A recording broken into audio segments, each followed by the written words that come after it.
Pada usianya yang ke-495 tahun, Provinsi DKI Jakarta terus berupaya membangun fasilitas publik, mulai dari penanganan masalah banjir hingga peningkatan kualitas pelayanan moda transportasi umum. Pada pertengahan Juni 2022, sejumlah proyek pembangunan ataupun revitalisasi sarana publik masih menjadi pekerjaan rumah Pemprov DKI Jakarta. Seiring dengan bertambahnya usia, Jakarta terus membenahi infrastruktur, termasuk diantaranya memperbaiki sarana transportasi publik Transjakarta. Sejak April hingga pertengahan Juni 2022, dari 46 halte bus Transjakarta yang akan direvitalisasi, 11 diantaranya dalam proses pengerjaan. Dengan revitalisasi halte ini juga kami terintegrasi dengan moda-moda transportasi yang lain. Nah, lalu juga nanti tentunya dengan revitalisasi halte ini juga kami akan meningkatkan keamanan kenyamanan khususnya bagi disabilitas. Jadi akan semakin ramah bagi mereka disabilitas untuk menggunakan transportasi umum. Proyek revitalisasi menyebabkan halte ini ditutup selama 6 bulan atau hingga Oktober mendatang. PT Transportasi Jakarta telah menyediakan fasilitas halte bus pengumpan sebagai penggantinya atau penumpang dapat turun di halte terdekat. Tanggapannya biar cepat aja ya, soalnya kadang tuh busway yang di sini tuh datangnya suka lama banget. Jadi kan kita kan mau kuliah kayak keburu-buru waktu kan. Sedangkan busway yang di sini tuh lebih cepat. Jadi ya semoga dipercepat aja sama pemerintah.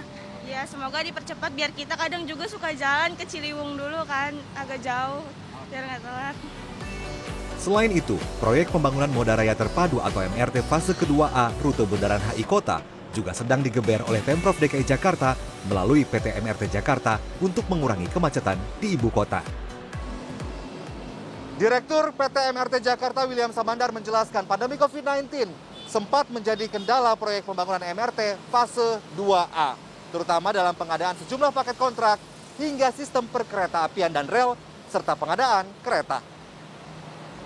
Tahapan pembangunan MRT fase kedua A dibagi dua segmen, yaitu Bundaran HI Harmoni yang direncanakan selesai pada Maret 2025 dan Harmoni Kota yang ditargetkan rampung pada Agustus 2027. Untuk menangani banjir, Pemprov DKI Jakarta juga sedang mengerjakan sejumlah proyek besar seperti proyek 942.